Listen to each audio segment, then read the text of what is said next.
Hi everybody, this is Erin from PracticePharmacy.com, the student pharmacist site for study resources and real-world pharmacy examples.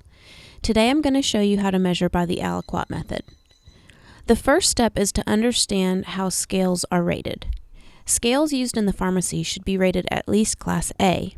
A Class A scale has a sensitivity requirement of 6 milligrams or less with no load and with 10 grams in each pan. That means that a Class A balance has to be so sensitive that 6 milligrams will cause the line to shift whether the pans are empty or if they have 10 grams of weight on both sides. 5 milligrams might cause the line to shift, or the scale might not be that sensitive. We don't know without testing, so with a Class A balance, by definition, we assume 6 milligrams is detectable. When measuring small quantities, we have to keep in mind the margin of error. We can't use this scale to accurately measure 6 milligrams. Since 6 milligrams is the smallest calibration, we might think we have 6 milligrams measured, but in reality it could be an amount approaching 12 milligrams worth of substance, but the scale can't be relied on to accurately reflect that weight. If we want 6 milligrams and we're off by nearly 6 milligrams, that's a margin of error approaching 100%.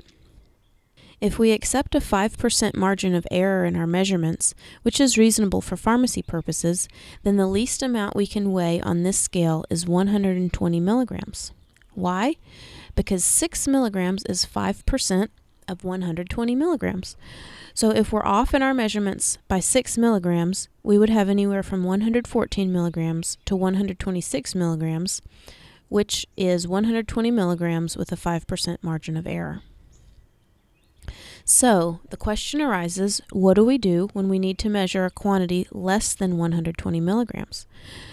We measure out a quantity that the scale can reliably interpret, so in other words, at least 120 milligrams. We thoroughly mix it with a known quantity of diluent, and then we take the fraction of that mixture that will contain the quantity we need. I'll give you an easy example to understand.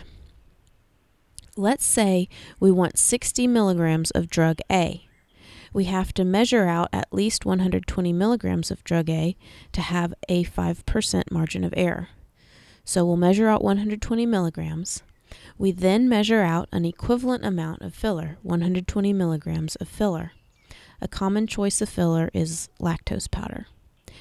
When we mix 120 milligrams of drug A with 120 milligrams of lactose powder, we have a 240 milligram mixture.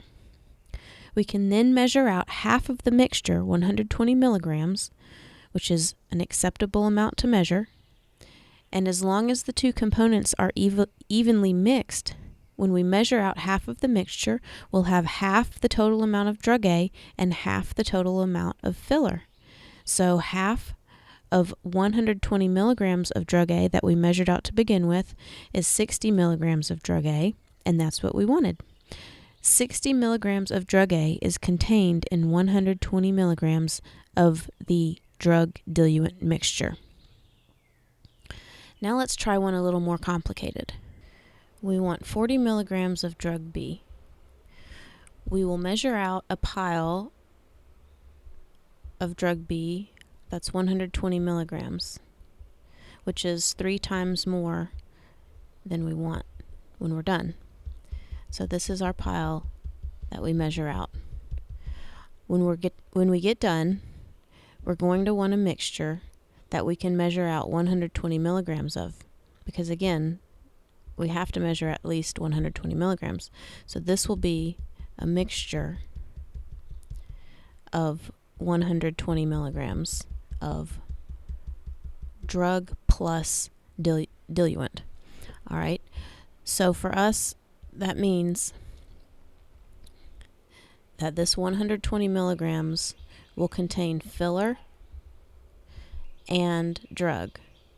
So if this is 120 milligrams of filler and drug, and we know that the quantity of drug that we want to have in that is 40 milligrams, we can subtract off the 40 milligrams from the total, and we're left with 80 milligrams of diluent.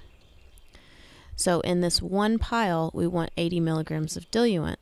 So we have to multiply 80 milligrams of diluent for this aliquot times 3 to get a total of 240 milligrams of diluent total.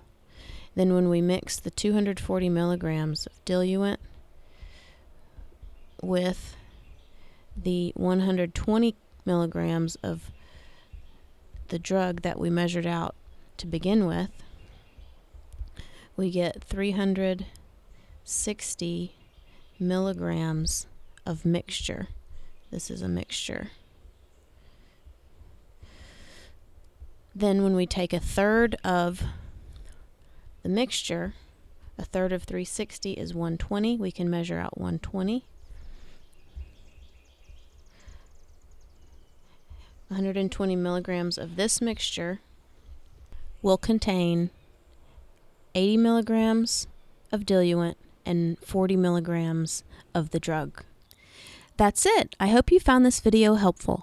If you'd like a study guide on this topic, you can find one at practicepharmacy.com/lesson/aliquot. Aliquot. If you'd like more pharmacy-related content, I'd love for you to subscribe to my channel and my daily drug email list, which you can find on the website. See you next time.